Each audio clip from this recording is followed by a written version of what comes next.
Is Malema right about white people? Maybe, if your brain runs on expired chakalaka. Let's unpack this. I'm in my pajamas right now. First of all, I haven't even bathed. Not because I'm lazy, it's cold and we've got load shedding again. Alright, shout out to ESCOM for keeping it medieval out here. Honestly, I feel like I'm living in a post-apocalyptic survival sim. The kind where your main quest is to just take a warm shower. Not defeat a final boss, not build an empire, just warm water, which is luxury in this country. Happy Easter, by the way. Spend it with your family. Check on them if you can, because one day you're gonna call and there's gonna be no answer. You'll scroll through old WhatsApp chats, wishing you had texted more when you still had the time. You'll sit alone with your regrets while ESCOM keeps dimming your hope and giving you romantic nights by force. Now let's piss some people off, shall we? Just like we always do. Let's cut through the narrative smog. South Africa didn't materialize from vibes and hashtags. If you think this country was built by people who just complained and tweeted, you're insane. You don't build roads by protesting on them. You build roads with cement, vision, logistics, and manpower. And you want to know who brought those blueprints? White South Africans. From engineering to enterprise, from agriculture to accounting, the white community had a disproportionate impact on development of this country. That's just a fact. This doesn't mean they're saints. This doesn't mean history was fair. But if you live in Cape Town, shop at Woolworths, work at a modern office, or drive on a tarred road, chances are you're enjoying the fruits of an industrial legacy by white people. Does that mean we shouldn't try to build our own legacies? No, hell no. But here's the thing. Acknowledging white contributions doesn't make you Uncle Tom. It makes you honest. And if we're trying to build a better future, why on earth should we erase the blueprints? Alright, don't get it twisted. This isn't just about infrastructure. It's about ideas, accountability, discipline, long-term vision. These are things anyone can learn. But many of us were never taught. Instead, we got fed narratives into our heads that breed envy and resentment for generations. We should be asking how they did it, not how to destroy what they did. Learn the formula. Don't fight the baker while you're starving at home. Julius Malema is not a revolutionary. He is a rich racist. That's it, a walking paradox. A man who screams power to the people while sipping champagne in a velvet suit. Alright, this guy walks around like a budget Fidel Castro from ShopRite with a taste for Louis Vuitton. He tells you he's fighting for your freedom while cashing in from your rage. The only thing Malema has liberated is your bank account from your wallet every time you support his nonsense. He weaponizes poverty and race. He tells black, poor South Africans that they are poor because of white people. He plays the historical trauma like a drum, keeping everyone hypnotized by anger while he builds wealth off your division and anger. And don't even get me started on the double standard. He says white people must be dealt with. Ooh.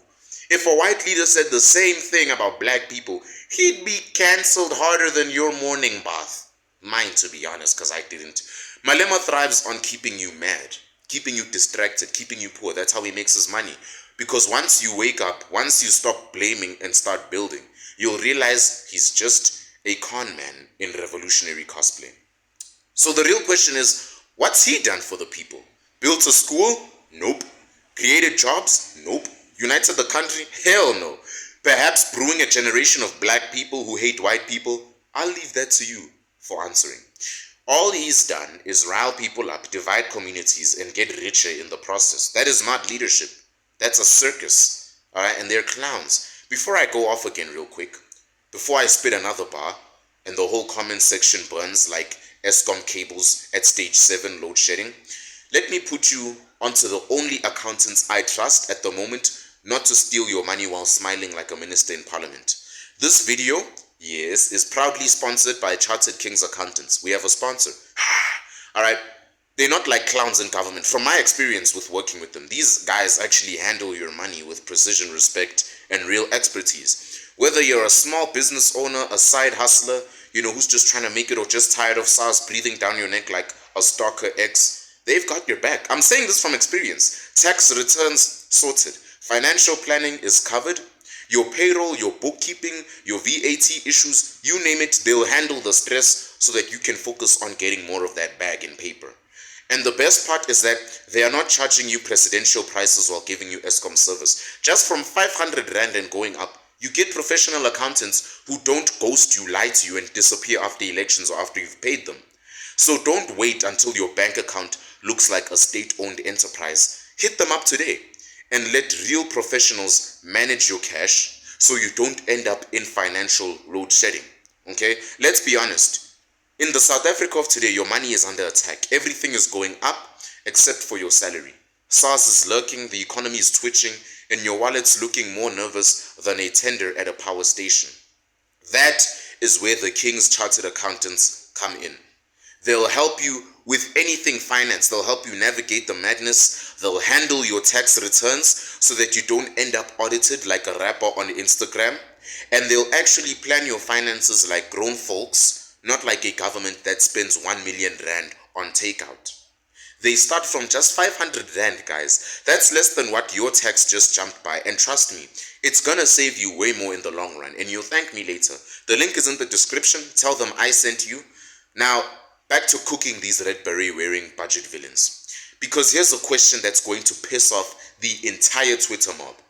Should the EFF even exist as a political party? Let's keep it real. If someone started a political party that was openly calling out for the removal of black people, would we even allow it? Would it even get airtime? Hell no. That thing would get shut down faster than a pirated Netflix stream. But Malema says his stuff openly on a daily basis from rally stages on national television, and he's protected because he uses the shield of historical injustice to justify present-day hatred. Just like that, in front of millions of kids to watch him splur such racism. You don't heal a nation by hating a different group of people. You don't build a future by burning the past and hating on human beings. The EFF is a party built not on vision, but vengeance. It's not red for revolution, it's red for revenge. They want to see blood. Their plan isn't prosperity, it's payback. And guess what? Payback doesn't grow the GDP. It doesn't feed the kids. It doesn't fix crime. It only makes you feel good for 5 minutes before you're back in the same shack you were in yesterday. Let me drop a bomb for you. No pun intended for the Israelites. Division is profitable. You think the elites care about race? They care about control. The more divided you are, the easier it is to rule you. The more you hate on each other, the less you're questioning the power structures and what's going on behind the scenes, fam. Malema doesn't want unity. It's dangerous to people like him because if black and white and colored and Indian South Africans realized they're all being robbed by the same corrupt machine, that machine would fall harder than the Simpsons. So they keep you distracted. They fight your neighbor. While they fly their private jets and live in their mansions and take their kids to Switzerland, you busy fighting for this fake change in this country. Grow the hell up. Stop blaming. Stop waiting. Stop worshipping politicians like they're gods. You have the internet. You have access to knowledge. You have the ability to connect, to learn, to build, and to act. And if you're still crying about apartheid and colonialism while doing absolutely nothing, sitting on your couch and busy being a keyboard warrior on Twitter and supporting the EFF, start building. Build your own empire. Then maybe you'll actually see change. Because nobody is coming to save you. Not Malema, not Ramaphosa, not even Elon Musk. He dipped from here a while ago. This is your country too, so act like it. You don't fix the future by fighting ghosts from the past. You don't liberate the country by hating your neighbor. Malema is not the voice of the oppressed. He is just louder than the smart ones. So, is Malema right about white people? No, but he's perfectly right about how easy it is to manipulate the angry and the lost. Put down the hate, pick up the blueprint, and let's build. Because I'm that glitch in the matrix, the roach in your cereal, spitting truth so raw, it should be illegal. They say I use a script, what a fairy tale trip. What, my lines get facts from your mama's top lip? And then Malema's out here yelling kill the boer for clout. Meanwhile, I'm in my Superman PJs with the whole truth out.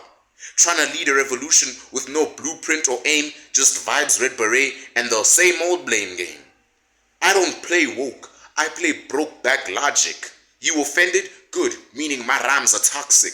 They screaming cancel him. What, for speaking my mind? You sheep watch TikTok, I read between the lines.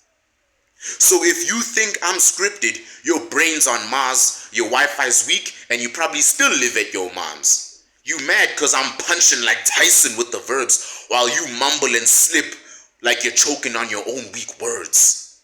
Yo, this is for Malema and the rest of those suited big-ass snakes, flipping race like burgers for political stakes. Division's your hustle, poverty's your pitch, while the nation's bleeding, you scratching those itch.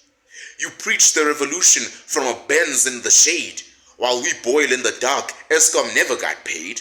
You blame white, blame brown, blame blue, blame red, but your hands got more blood than the lies you've said. And the rest of you crooks in your parliament chairs, you all the same story, just different flares. Dividing the people to fatten your plate, preaching Ubuntu while still promoting hate. Like, share, and offend a politician today.